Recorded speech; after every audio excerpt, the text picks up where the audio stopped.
वंदे मातरम।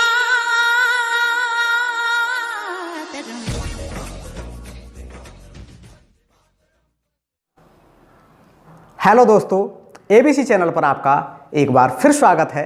मैं नरेंद्र कुमार आज एक नए शीर्षक के साथ आपके सामने उपस्थित हूँ। आज का शीर्षक है विश्व पर्यावरण दिवस। बिना देर किए हुए आइए जानते हैं विश्व पर्यावरण दिवस से संबंधित कुछ महत्वपूर्ण तथ्य। तो आइए जानते हैं विश्व पर्यावरण दिवस को और किन किन नामों से जाना जाता है। तो number 1 eco day, number 2 world environment day या WED, नंबर 3 विश्व पर्यावरण दिवस। आइए जानते हैं विश्व पर्यावरण दिवस की तिथि के संबंध में। तो साथियों, यह प्रत्येक वर्ष की 5 जून को विश्व भर में मनाया जाता है।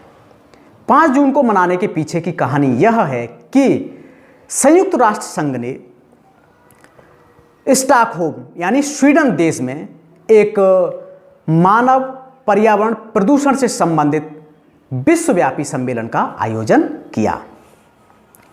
यह सम्मेलन 5 जून से लेकर 16 जून के मध्य आयोजित किया गया।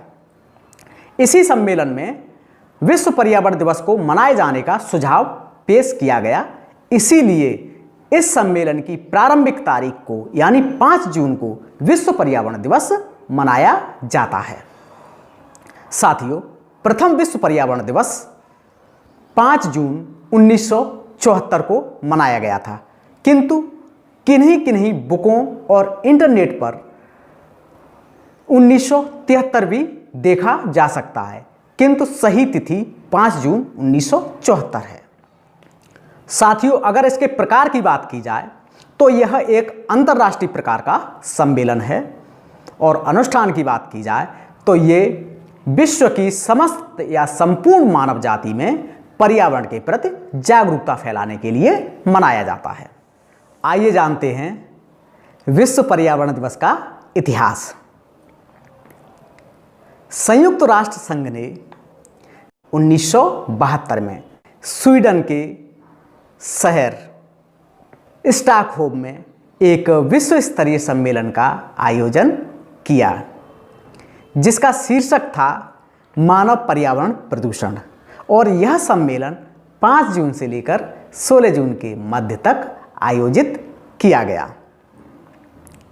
साथियों, इस सम्मेलन में भारत की तरफ से तत्कालीन प्रधानमंत्री श्रीमती इंदिरा गांधी ने प्रतिभाग किया और अपना एक प्रपत्र उस गोष्ठी में पढ़ के सुनाया, जिसका शीर्षक था पर्यावरण की बिगड़ती स्थिति तथा उसका विश्व के भविष्य पर प्रभाव नामक शीर्षक। साथियों, इस सम्मेलन में भारत सहित लगभग 119 देशों ने प्रतिभाग किया और मानव पर्यावरण प्रदूषण से संबंधित तमाम मंथन किए गए और परिणाम स्वरूप कुछ बिंदु उभरकर सामने आए, जो निम्न प्रकार हैं। नंबर 1, इसी सम्मेलन में एक ही पृथ्वी का सिद्धांत सामने आया। नंबर 2, इसी सम्मेलन में UNEP यानी यूनाइटेड नेशंस एनवायरनमेंट प्रोग्राम का जन्म हुआ। नंबर 3, इसी सम्मेलन से विश्व पर्यावरण दिवस मनाए जाने का सुझाव प्रतिपादित किया गया, जो 5 जून 1974 से अब तक लगातार प्रत्येक वर्ष मनाया जाता है। साथियों, 1974 से लेकर 1987 तक विश्व पर्यावरण दिवस किसी एक ही देश के किसी स्थान पर मनाया जाता रहा, किंतु 1987 में एक सुझाव आया जिसके तहत विश्व पर्यावरण दिवस को प्रत्येक वर्ष किसी एक देश को चुना जाता है और उसे मेजबानी यानी होस्ट करने का अवसर दिया जाता है और एक नई थीम के साथ उस देश को होस्ट करने का अवसर प्राप्त होता है। साथियों, आइए जानते हैं मेजबान देश और प्रमुख थीमें। साथियों, आइए जानते हैं 2020 के होस्ट अर्थात मेजबान देश और थीम। साथियों, 2020 की थीम है बायोडायवर्सिटी अर्थात जैव विविधता और 2020 का विश्व पर्यावरण सम्मेलन जो देश मेजबानी करेंगे वह हैं जर्मनी तथा कोलंबिया। ये दोनों देश साझेदारी के रूप में होस्ट करेंगे। साथियों, 2020 का विश्व पर्यावरण दिवस कोलंबिया में मनाया जाएगा जिसमें जर्मनी सहयोग करेगा। कोलंबिया में मनाए जाने का प्रमुख कारण यह है कि कोलंबिया अपने अंदर पृथ्वी पर या अपने ग्रह पर पाई जाने वाली कुल डाइवर्सिटी का लगभग 10% हिस्सा अपने अंदर समेटे हुए है। साथियों, कोलंबिया में अमेज़न वर्षा वन पाए जाते हैं जो डाइवर्सिटी के लिए काफ़ी संपन्न हैं, अर्थात अमेज़न वर्षा वनों में जैव विविधता सर्वाधिक पाई जाती है और यही कारण है कि जैव विविधता से संबंधित थीम की मेज़बानी कोलंबिया करेगा। साथियों, 2019 का होस्ट देश चीन था तथा थीम थी बीट एयर पॉल्यूशन। इसके साथ सन 2018 का होस्ट देश भारत था तथा थीम थी बीट प्लास्टिक पॉल्यूशन। साथियों, विश्व पर्यावरण दिवस की मेजबानी करने का भारत को 2 बार अवसर मिल चुका है। नंबर 1 2011 में, उस समय थीम थी forest nature at your service और 2018 में उस समय की थीम थी बीट प्लास्टिक पॉल्यूशन। साथियों, आइए एक प्रश्न का जवाब देने का प्रयास करते हैं कि आखिर विश्व पर्यावरण दिवस को मनाने की आवश्यकता क्यों हुई।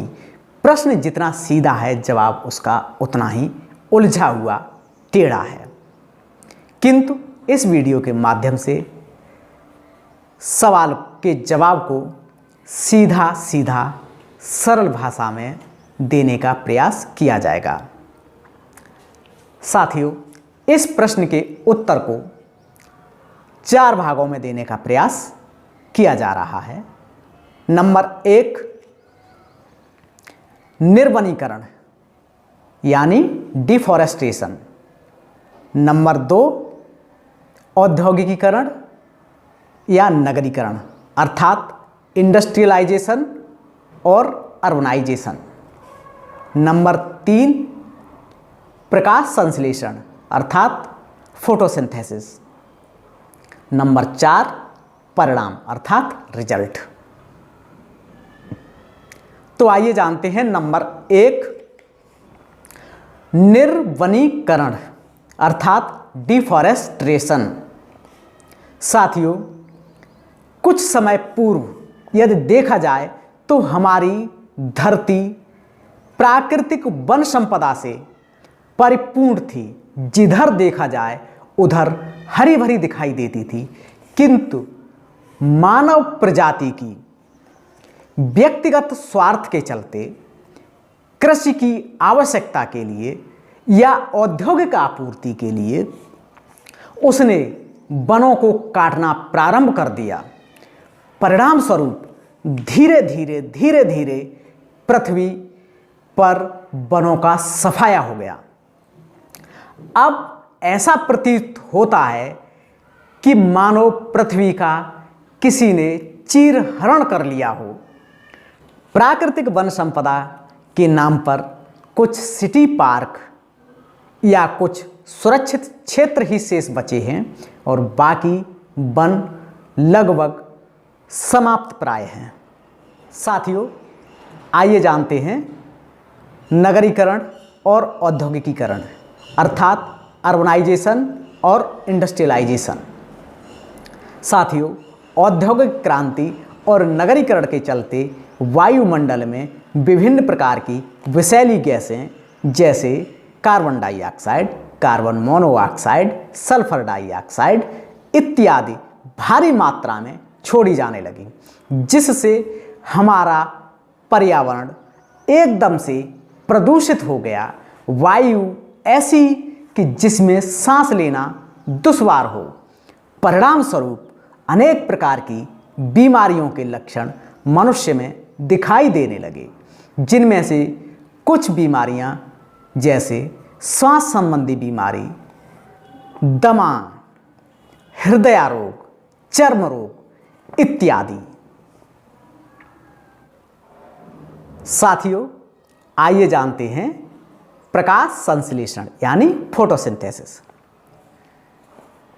पेड़ पौधों को प्राकृतिक छन्नी कहा जाए तो इसमें अतिशयोक्ति न होगी। पेड़ पौधे वायुमंडल में उपस्थित कार्बन डाइऑक्साइड गैस का अवशोषण कर फोटोसिंथेसिस क्रिया यानी प्रकाश संश्लेषण की क्रिया के माध्यम से अपना भोजन का निर्माण करते हैं तथा बदले में जीवनदायिनी गैस ऑक्सीजन का उत्सर्जन करते हैं, जो मानव जाति के साथ साथ सभी जीव जंतुओं के श्वसन के काम आती है। कार्बन डाइऑक्साइड से पर्यावरण हमारा प्रदूषित होता है तो ऑक्सीजन के अधिकता से वायुमंडल हमारा शुद्ध होता है। वायु में उड़ने वाले धूल मिट्टी के कण पेड़ पौधों की पत्तियों पर चिपक जाते हैं, अर्थात वायुमंडल हमारा शुद्ध हो जाता है। आइए साथियों जानते हैं नंबर 4 परिणाम अर्थात रिजल्ट। औद्योगिकरण और नगरीकरण से पूर्व देखा जाए तो हमारी पृथ्वी प्राकृतिक वन संपदा से परिपूर्ण हरी भरी तथा हमारा वायुमंडल एकदम शुद्ध और इसमें संतुलित मात्रा में गैसें पाई जाती थी। किंतु औद्योगिकरण और नगरीकरण के चलते पेड़ पौधों का तेजी से दोहन होने लगा और यह दोहन वी शेप में हुआ। एक तो बढ़ती जनसंख्या के लिए आवास निर्माण और भोजन की आपूर्ति के लिए वनों को साफ किया गया तथा द्वितीय पहलू इसका यह है कि औद्योगिक आपूर्ति और मानव के अपने व्यक्तिगत स्वार्थ ने वनों को और गति प्रदान कर दी, अर्थात डिफॉरेस्टेशन की गति तेज हो गई। परिणाम स्वरूप वायुमंडल में भी हानिकारक गैसों की मात्रा दुगनी गति से बढ़ने लगी। एक तो बढ़ने लगी इसीलिए कि पेड़ पौधे नष्ट हो रहे थे, दूसरी जब उन पेड़ पौधों को ईंधन के रूप में इस्तेमाल किया गया तो उनके जलने से भी जो गैसें निकली वो भी वायुमंडल में घुलकर वायु प्रदूषण को दुगनी गति से बढ़ाने लगी। इस प्रकार हमारा वायुमंडल आज की स्थिति में देखा जाए तो सांस लेने के योग्य नहीं बचा है। साथियों, वायुमंडल में जिन गैसों की मात्रा बढ़ती जा रही है वो गैसें मानव के जीवन पर नकारात्मक प्रभाव डाल रही हैं, जैसे carbon dioxide gas. Carbon dioxide gas से ग्लोबल वार्मिंग की समस्या उत्पन्न हो चुकी है, जिससे ध्रुवों पर या ग्लेशियरों पर जमा बर्फ पिघलने से समुद्र का जल स्तर बढ़ता जा रहा है और समुद्र के जल स्तर बढ़ने से भूस्थल धीरे धीरे सिकुड़ता जा रहा है। इसी प्रकार वायुमंडल में जो सल्फर डाइऑक्साइड गैस है उसकी वजह से एसिड रेन की संभावना बढ़ गई है। परिणाम स्वरूप एसिड रेन से मनुष्य की त्वचा पर विपरीत प्रभाव पड़ता है और साथ ही सल्फर डाइऑक्साइड, कार्बन डाइऑक्साइड और कार्बन मोनोऑक्साइड गैसों से मनुष्य को दमा अथवा श्वास संबंधी विकार उत्पन्न होने लगे हैं। साथियों, 20वीं सदी में जाकर लोगों को होश आया, बुद्धिजीवियों को होश आया, तब उन्होंने सोचा कि यदि यह ऐसा ही चलता रहा तो निकट भविष्य में हमें सांस लेने के लिए ऑक्सीजन गैस नहीं मिलेगी। बच्चा जब पैदा होगा तो ऑक्सीजन का सिलेंडर लगा के ही पैदा होगा। साथ ही आने वाली पीढ़ियों को हम क्या देके जाएंगे? एक विनाशकारी प्रदूषित वायुमंडल। यही सोचकर 20वीं सदी के अंत तक हमारे वैज्ञानिकों ने इसका हल निकाला और कहा कि हम प्रत्येक वर्ष 5 जून को विश्व पर्यावरण दिवस के रूप में मनाएंगे और इस दिन हम अपनी मानव जाति को पर्यावरण के प्रति जागरूक करेंगे, जागरूकता फैलाएंगे, जागरूकता अभियान चलाएंगे। साथियों, इस अभियान में सरकार के तथा गैर सरकारी संगठन बढ़ चढ़कर भाग लेते हैं और जनमानस में एक संदेश फैलाते हैं कि वृक्ष लगाओ, पर्यावरण बचाओ।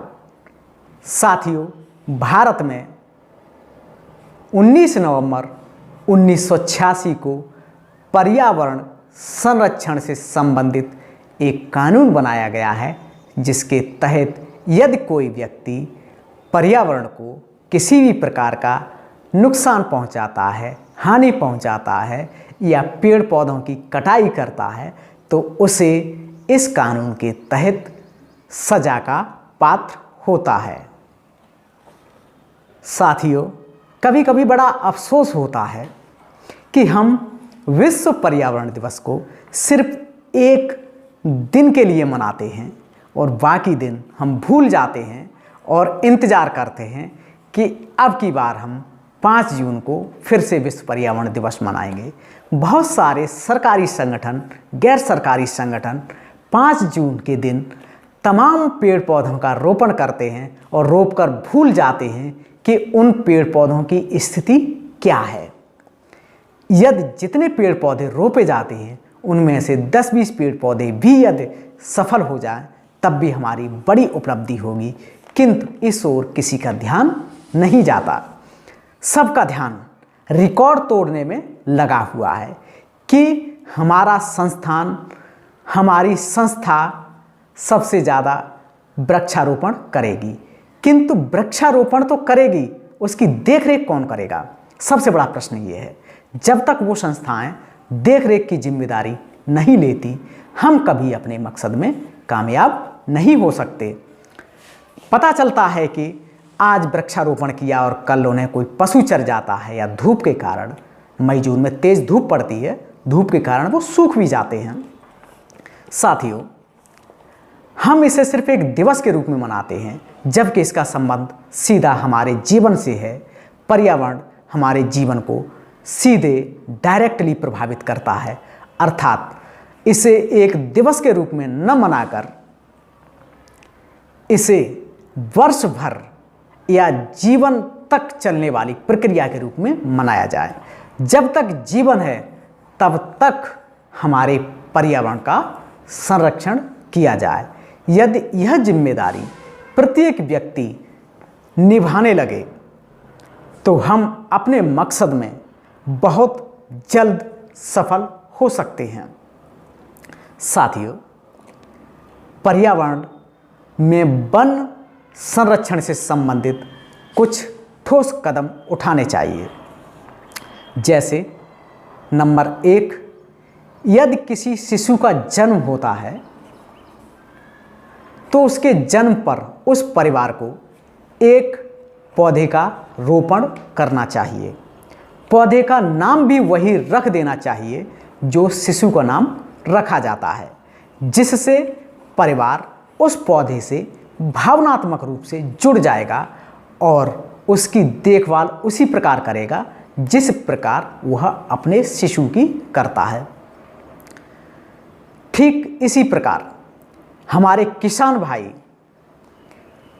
अपने कुल कृषित क्षेत्र के कुछ अंश पर कुछ आर्थिक महत्व के पौधों को उगाना प्रारंभ कर दें तो हमारी पृथ्वी कुछ ही समय में हरी भरी फिर से दिखाई देने लगेगी और जब वो पौधे परिपक्व हो जाएं तो उनकी कटाई करके उनसे धन अर्जित करें और उनके स्थान पर नए पौधों को रोपित कर दें।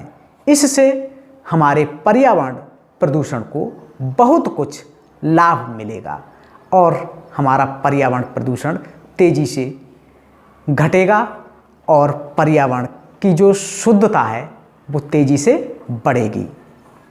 साथियों, बस मैं जाते जाते इतना ही कहना चाहूँगा कि पर्यावरण बचाएं, जीवन बचाएं।